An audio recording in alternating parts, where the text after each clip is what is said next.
Kevin, cher Père Noël, cette année j'ai été très gentil. Mais oui, bien sûr. Patati patata, comme cadeau, je voudrais une console de jeu. Ah, tu m'étonnes. Et une console de jeu, une. Lisa, cher Père Noël, cette année j'ai été très gentil, nanani, nanana. Comme cadeau, je voudrais un téléphone portable. Ah, et un téléphone portable. Ah.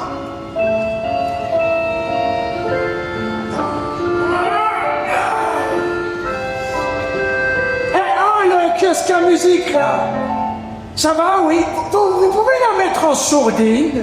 Il y en a qui travaillent ici. Hein? Ouais. Alors, qu'est-ce qu'on a après? Alors, ici, téléphone portable, console de jeu, téléphone portable,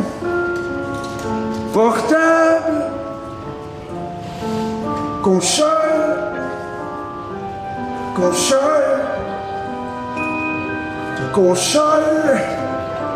voyelle.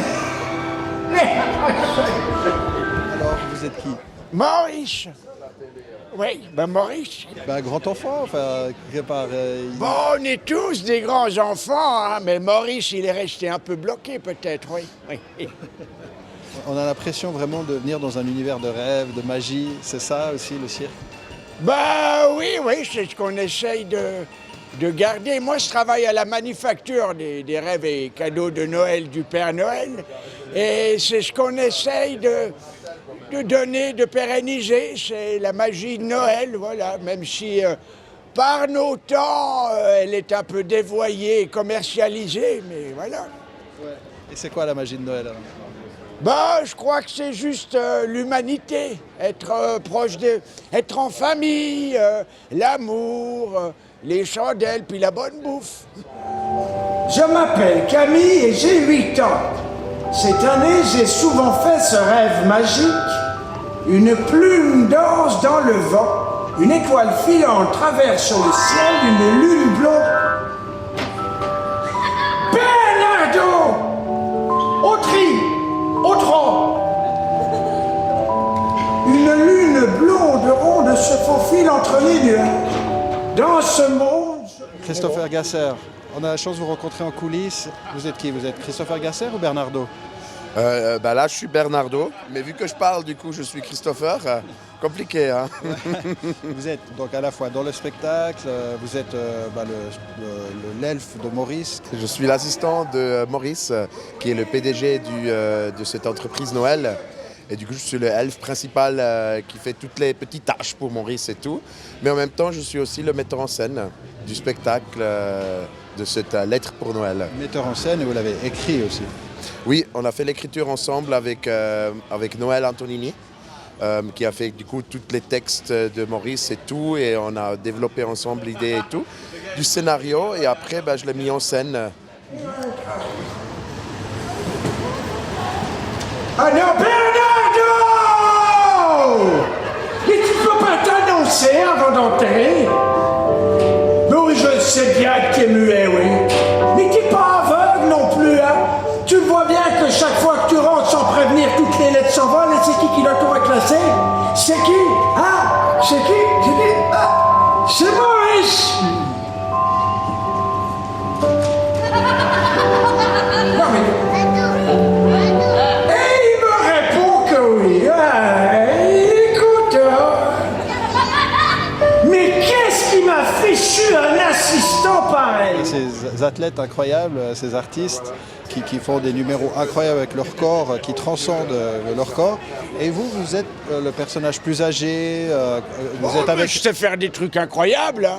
Ça grince quand vous faites des choses. Non, ça va très bien. Regardez, je vais vous faire un numéro, vous voyez. Attention. Ah, voilà, je suis en partie un peu contorsionniste, mais que du petit doigt. Je suis un contorsionniste spécialisé, voilà.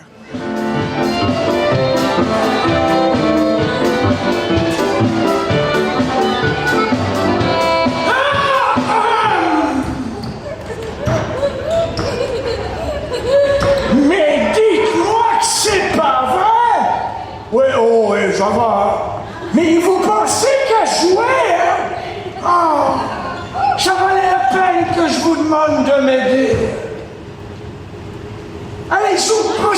ça là. Vous avez écrit ce spectacle avec Christopher Gasser. Ah, moi, non. C'est Noël Antonini, excellent. Très bon comédien, metteur en scène, auteur. Il est incroyable. Alors, c'est lui qui a écrit ça avec Christopher Gasser. Maurice, il a quand même une mission importante dans ce spectacle. Il gère les lettres de Noël des enfants. Ben oui, il trie. Il reçoit toutes les lettres, il les trie par demande, par pays, etc. Puis après, il s'occupe que toute la logistique et distribution, fabrication se fasse dans l'ordre et surtout à temps. En vouloir réaliser mon rêve, j'ai sacrifié celui des autres. Ah, faut se faire une raison, Bernard. Le Père Noël n'existe pas. Et par ma faute, il n'existera même plus dans l'imaginaire des enfants du monde entier. J'ai échoué, Bernard. Je démissionne.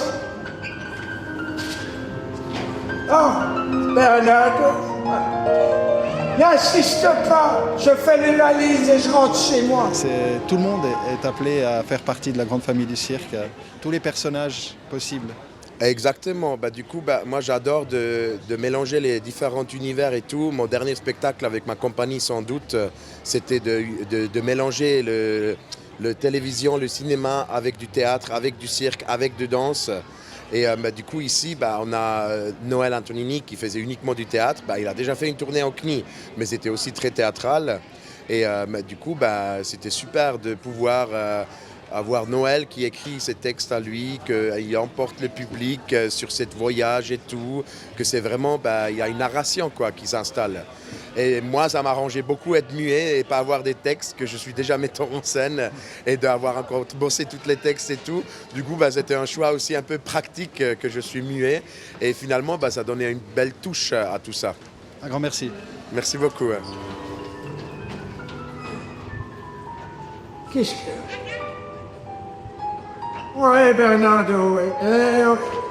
Tout est parti de cette lettre que j'ai écrite au Père Noël et qui ne m'a mené à rien. Il y a une chose que j'aurais dû faire il y a bien longtemps, Bernardo. Ah, oui. Qu'est-ce que tu fais, Bernardo? Mais t'es devenu fou, Bernardo. Oh, Bernardo.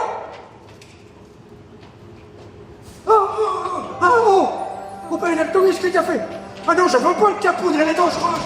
D'être sur cette place du port, c'est un peu ma dernière question. Qu'est-ce que ça vous apporte ici à Neuchâtel? Enfin, de l'extérieur, c'est une quantité énorme de féeries qu'on reçoit ici à Neuchâtel, une chance incroyable. C'est une première année qu'on vit avec tant de féeries peut-être sur cette place du port. Oui, c'est une première édition et ce qui est bien, moi je trouve, pour Maurice en tout cas, d'être à Neuchâtel, parce que j'ai quand même tout un passé avec mes deux collègues qui sont malheureusement décédés il y a 2 ans.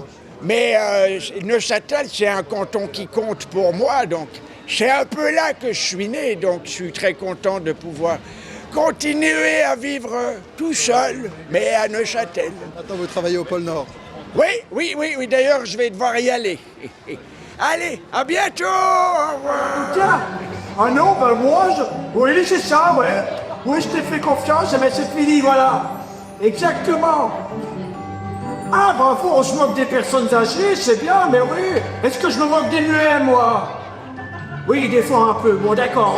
Oh, le bébé, le Père Noël. J'ai entendu dire qu'un petit garçon a une lettre à me donner. Non, il n'y a pas de petit garçon ici. Non, il y a juste un elfe muet et un vieux monsieur un peu effrayé. Non mais Bernardo, arrête maintenant, Bernardo. Bonjour, Père Noël.